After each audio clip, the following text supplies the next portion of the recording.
Assalamualaikum warahmatullahi wabarakatuh. Perkenalkan, nama saya Latifah Suma dengan NIM 2101688, Prodi Pendidikan Bahasa dan Sastra Indonesia, Fakultas Bahasa dan Seni, Universitas Negeri Padang.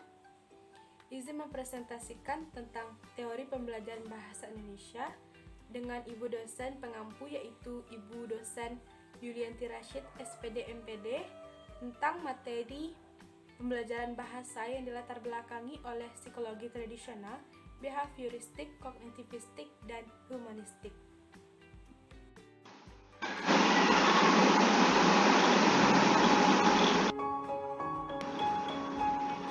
Metode pembelajaran bahasa yang dilatar belakangi oleh psikologi tradisional, behavioristik, kognitivistik, dan humanistik.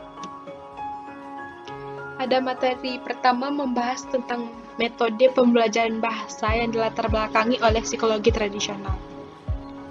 Adapun tokoh dan ide utama psikologi tradisional dalam sebuah buku menyatakan pengertian, yaitu psikologi yang konsep-konsepnya tidak didasarkan atas penerapan metode ilmiah atau scientific method. Menurut Sujana tahun 1990, psikologi sebagai ilmu dimulai pada tahun 1879 sewaktu Wilhelm Wundt, seorang ahli filsafat atau ahli faal dan psikolog, mendirikan laboratorium psikologi di kota Leipzig, Jerman. Dalam laboratorium itu diteliti 3 permasalahan utama, yakni yang pertama proses kesadaran serta unsur-unsur yang membentuknya, yang kedua cara unsur-unsur itu saling berhadapan terhadap satu sama lain, dan yang ketiga menemukan hukum atau aturan dari hubungan unsur-unsur tersebut. Dengan kata lain, konsep-konsep psikologis yang diungkapkan sebelum masa Wundt adalah psikologi tradisional. Selanjutnya, Wundt beranggapan bahwa mempelajari psikologi menyangkut telaah-telaah unsur dasar atau atom-atom dasar pengalaman mental manusia. Tradisi penelitian di laboratorium dilanjutkan oleh Edward Titchener. Titchener beranggapan bahwa psikologi hendaknya ditempatkan sebagai ilmu murni, bukan ilmu terapan. Kawasannya sendiri adalah manusia normal. Dan dapat disimpulkan 2 hal. Yang pertama, yang dimaksud dengan psikologi tradisional adalah psikologi yang berkembang sebelum tahun 1879 atau sebelum masa Wundt. Yang kedua, psikologi tradisional belum dapat ditempatkan sebagai ilmu murni karena cenderung bersifat terapan, misalnya dikaitkan untuk menganalisis konsep-konsep sosial, politik, pengajaran, dan sebagainya.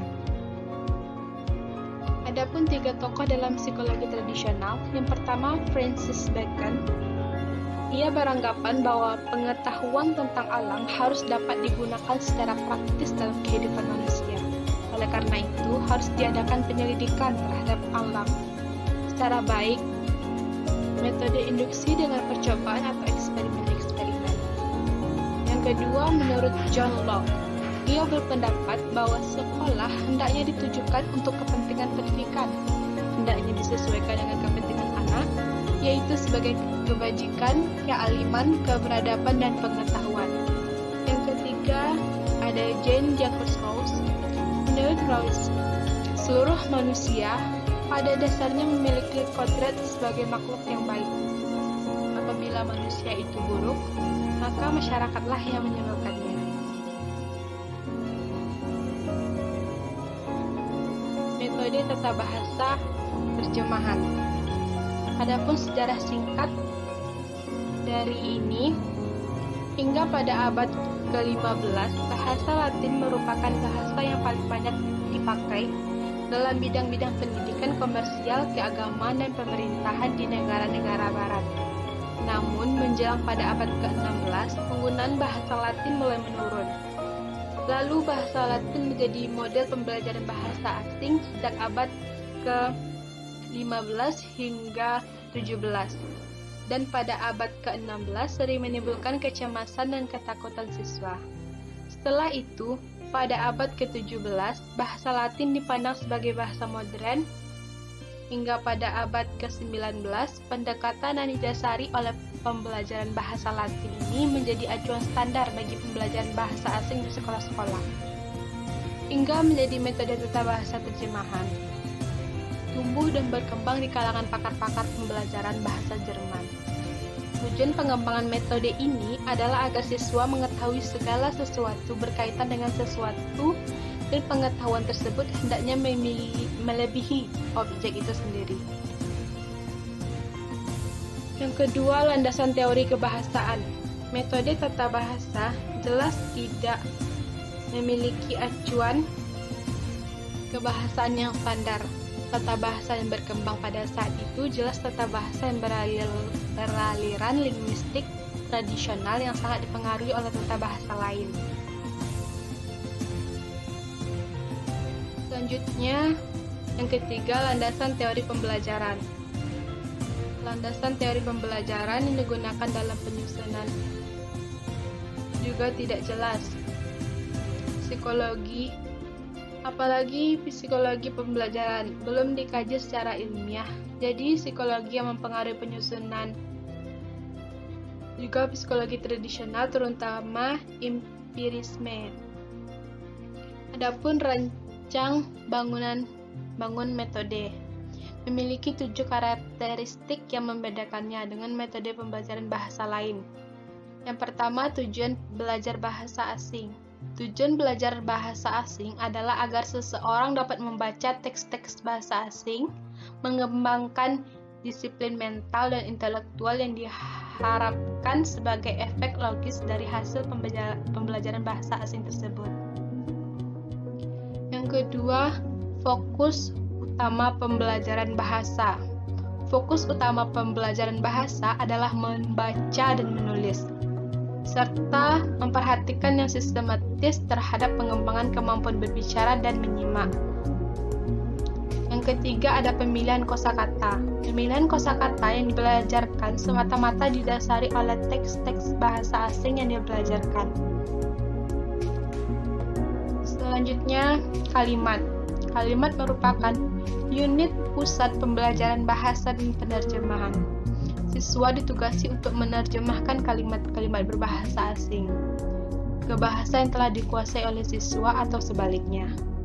Yang kelima, ada penekanan pembelajaran. Penekanan pembelajaran juga diletakkan pada keakuratannya. Siswa diharapkan mampu mencapai standar tertinggi dalam penerjemahan.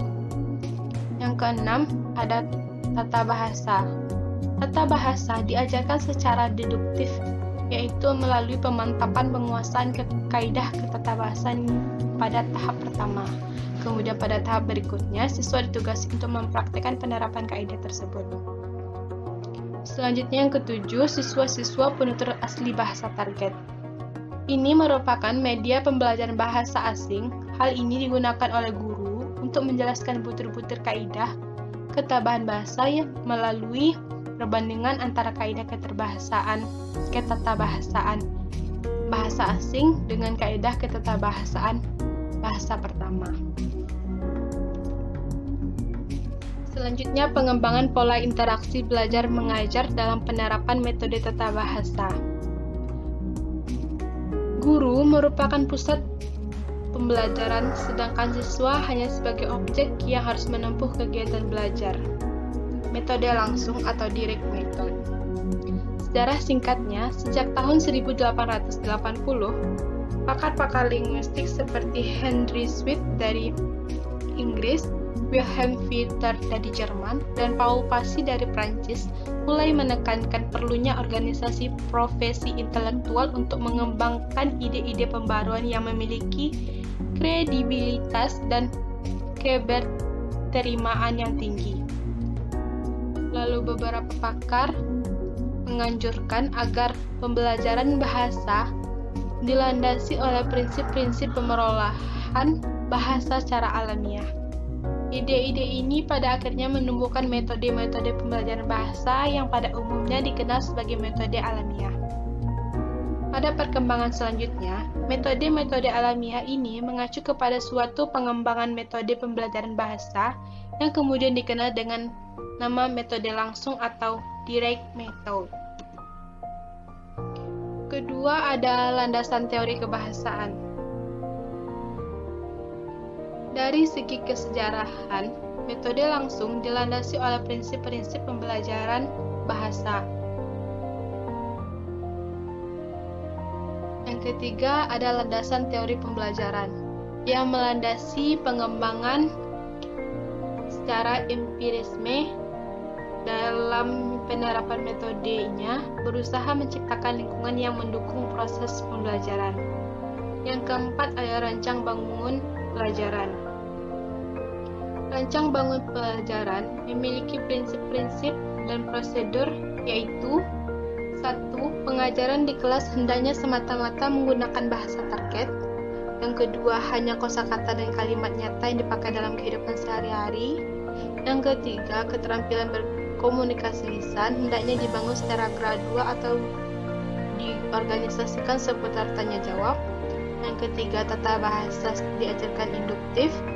Yang kelima, butir-butir pengajaran baru diperkenalkan secara lisan.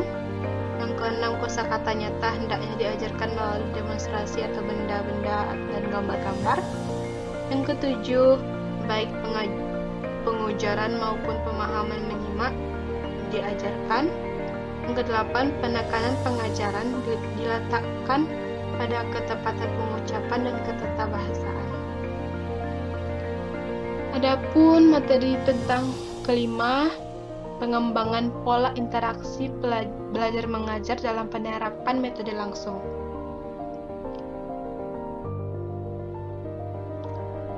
Ini berkembang dalam penerapan metode langsung relatif lebih kaya dibandingkan pola lainnya. Selanjutnya, metode pembelajaran bahasa yang dilatar belakangi oleh psikologi behavioristik. Psikologi behavioristik atau kata sifat disebut juga psikologi behavioral atau kata benda, psikologi tingkah laku atau psikologi stimulus dan respon. Psikologi behavioristik adalah proses penarikan generalisasi penganjuran psikologi ini. Mereka mengamati tingkah-tingkah laku binatang, bahkan menggunakan binatang sebagai objek percobaan untuk merumuskan teorinya.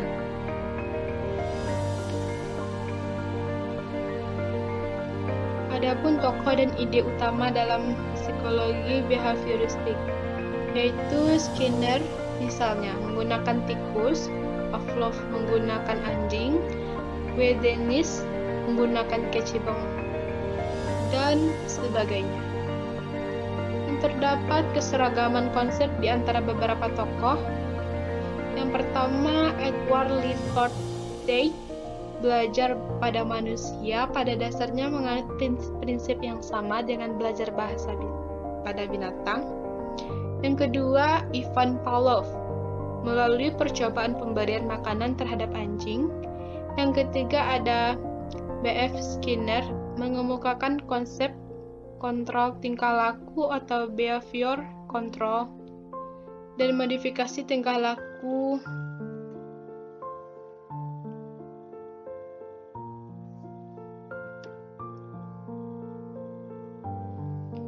Yang kedua atau B, metode audiolingual yang dilatar belakangi oleh pemikiran psikologi behavioristik dan linguistik struktural.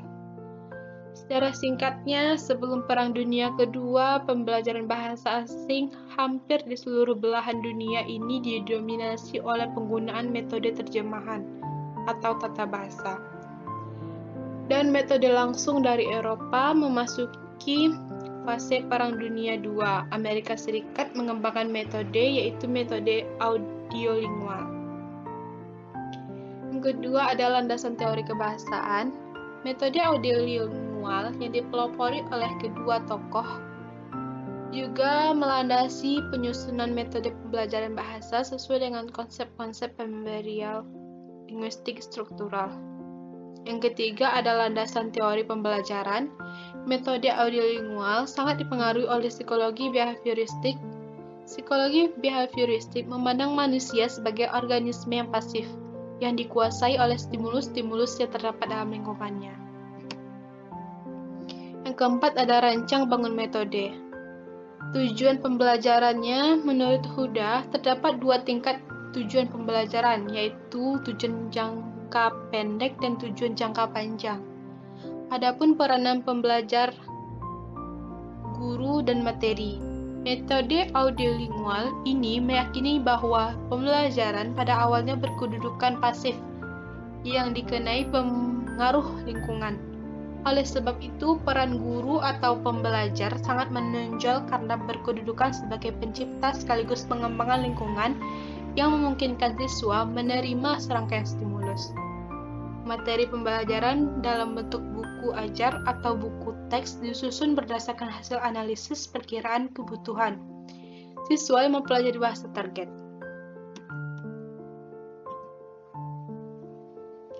Kelima, ada pengembangan pola interaksi belajar mengajar dalam penerapan metode audiolingual. Pengembangan yang dilakukan adalah interaksi 2 arah atau dengan sesi tanya jawab. Metode Suggestopedia.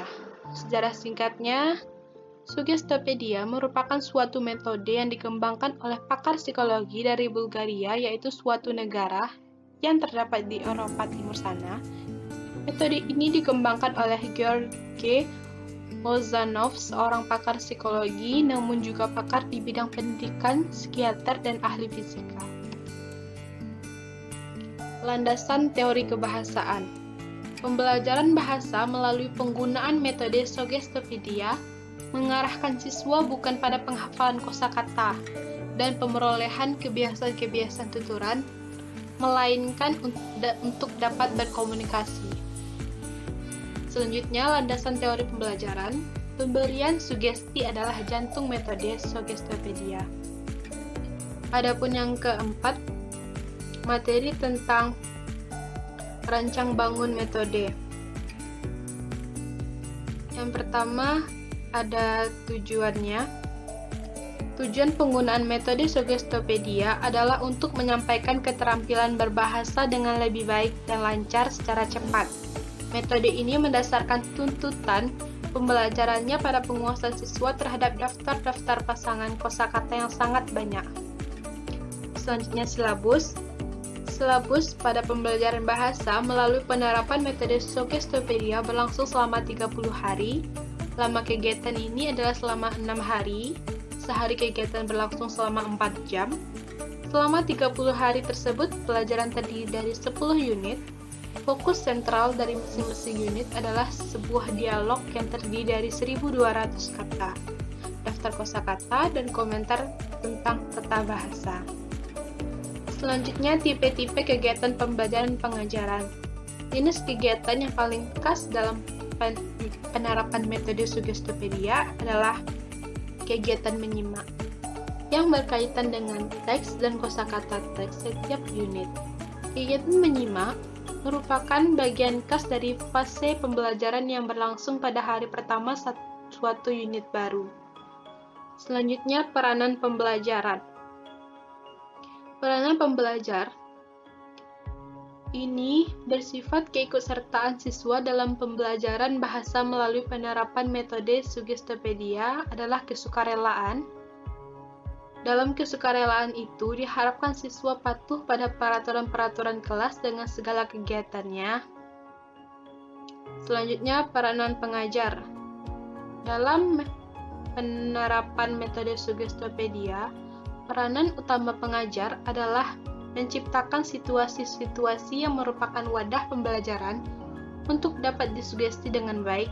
Setelah itu, guru atau pengajar juga berperan sebagai penyaji materi linguistik yang sedemikian rupa untuk mendorong terciptanya penerimaan dan penyimpangan oleh pembelajar. Selanjutnya, penerapan materi pembelajaran. Bahan atau materi pembelajaran dalam penerapan metode Suggestopedia terdiri dari penunjang langsung, terutama pada teks dan rekaman, dan materi penunjang tidak langsung, misalnya peralatan-peralatan tetap dalam kelas dan musik. Selanjutnya, prosedur penerapan metode Suggestopedia. Kelas bahasa yang berlangsung selama 4 jam mempunyai 3 bagian yang berbeda. Bagian yang pertama disebut dengan bagian tinjauan lisan, Di sini bahan yang akan dipelajari dipakai atau untuk diskusi oleh guru dan siswa. Semua peserta diskusi duduk dalam suatu lingkaran pada kursi yang dirancang dengan khusus. Diskusi ini berlangsung menyerupai seminar. Dalam diskusi ini ada hal-hal yang harus dibahas berupa studi mikro atau tata bahasa, kosakata, dan tanya jawab. Dalam bagian kedua, baru bahan disajikan dan diskusi.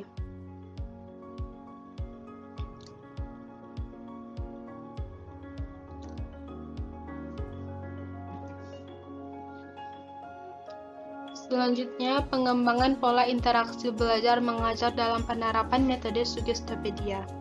Pengembangan pola ini jauh lebih baik dibandingkan dengan pola sebelumnya. Aktivitas kelompok dalam kelas.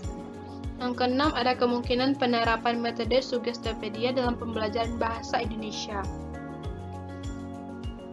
Metode Suggestopedia atau sering juga disebut dengan metode Lozanov merupakan suatu metode pembelajaran bahasa yang didasarkan atas beberapa disiplin ilmu, misalnya yoga, musik, dan psikologi. Dengan berbagai disiplin ilmu tersebut, diduga metode ini sangat efektif sebab dapat meningkatkan pencapaian hasil pembelajaran 5-50 kali lipat dari pencapaian hasil pembelajaran dengan metode biasa. Pada materi ketiga, membahas tentang metode pembelajaran bahasa yang dilatar belakangi oleh psikologi kognitivistik.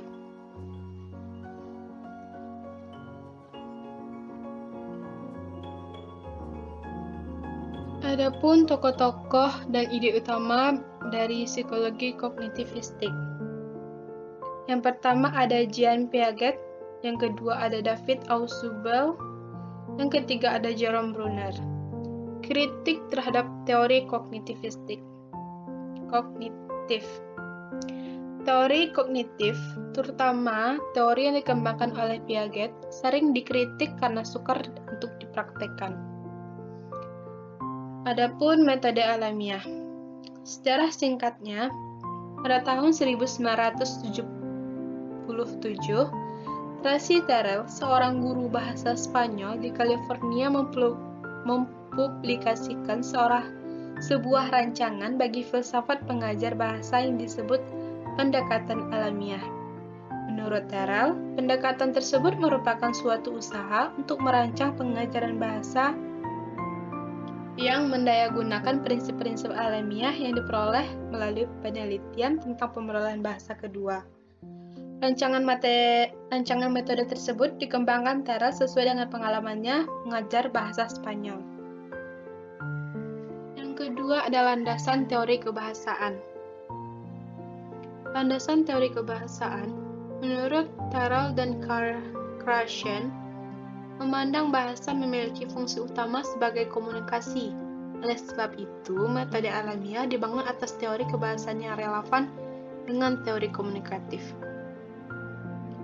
Yang ketiga, landasan teori pembelajar. Krashen dan Terrell secara taat terhadap azas mengembangkan teori pengajaran sesuai dengan hasil-hasil penelitian yang berkelanjutan tentang proses pemerolehan bahasa. Oleh sebab itu, dengan tegar, kedua pakar ini menyatakan bahwa teori pengajaran yang melandasi metode alamiah didasarkan atas temuan-temuan yang akurat tentang pemerolehan dan pembelajaran bahasa. Yang keempat ada rancang bangun metode.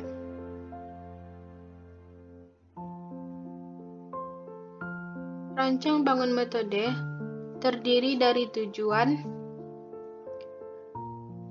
Tujuannya sendiri adalah untuk mengembangkan kemampuan siswa atau individu mendayagunakan bahasa secara fungsional dalam situasi yang telah direncanakan. Selanjutnya, silabus. Silabus dalam mengembangkannya melalui pendayagunaan metode alamiah, Krashen dan Terrell menggunakan dua sudut pandang. Kedua sudut pandang tersebut adalah sebagai berikut. Yang pertama, kedua pakar ini merumuskan tujuan-tujuan khusus pembelajaran. Yang pertama, contohnya adalah keterampilan dasar komunikasi personal. Keterampilan dasar komunikasi personal ini seperti menyimak, menulis, keterampilan belajar akademis, secara lisan dan tertulis. Yang kedua, tujuan pembelajaran bahasa akan bervariasi sesuai dengan kebutuhan dan minat siswa. Oleh karena itu, sebelum menerapkan metode ini, guru hendaknya telah mengadakan penganalisisan terhadap kebutuhan dan minat siswa.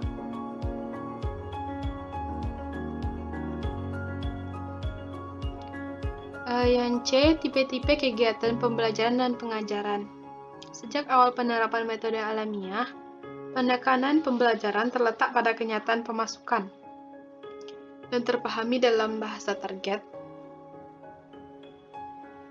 Yang D, peranan pembelajar. Peranan pembelajar menekankan bahwa dalam pembelajaran bahasa target melalui penggunaan metode ini hendaknya tidak dilibatkan seperti dalam proses pembelajaran yang lazim atau yang seperti yang kita kenal. Proses pemerolehan bahasa yang diharapkan dikembangkan siswa tentu saja tidak persis sama dengan pemerolehan bahasa pada latar alamiah sebab keterbatasan waktu pembelajaran.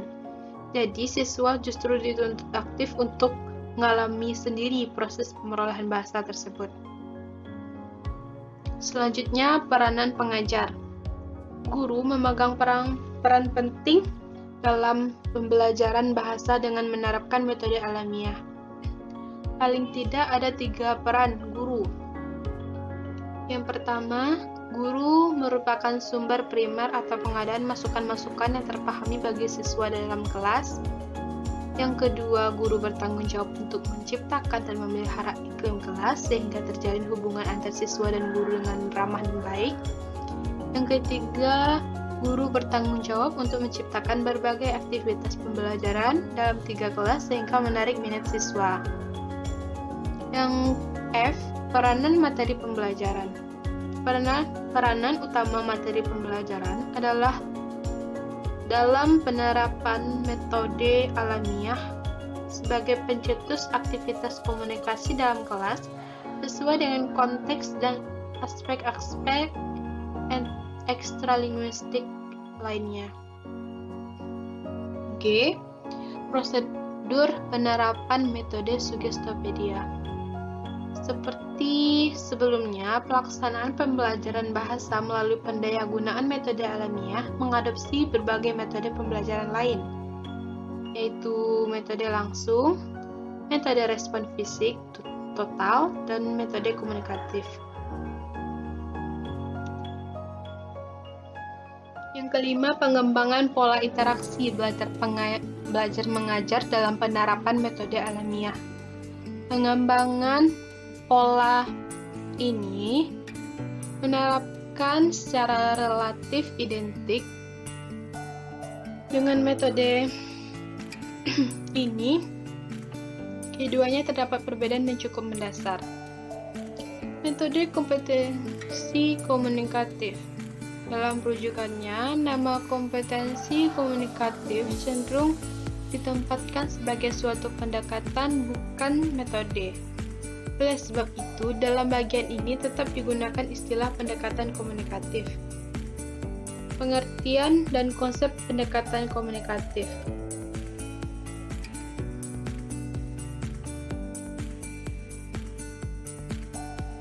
Pengertian dan konsep pendekatan komunikatif adalah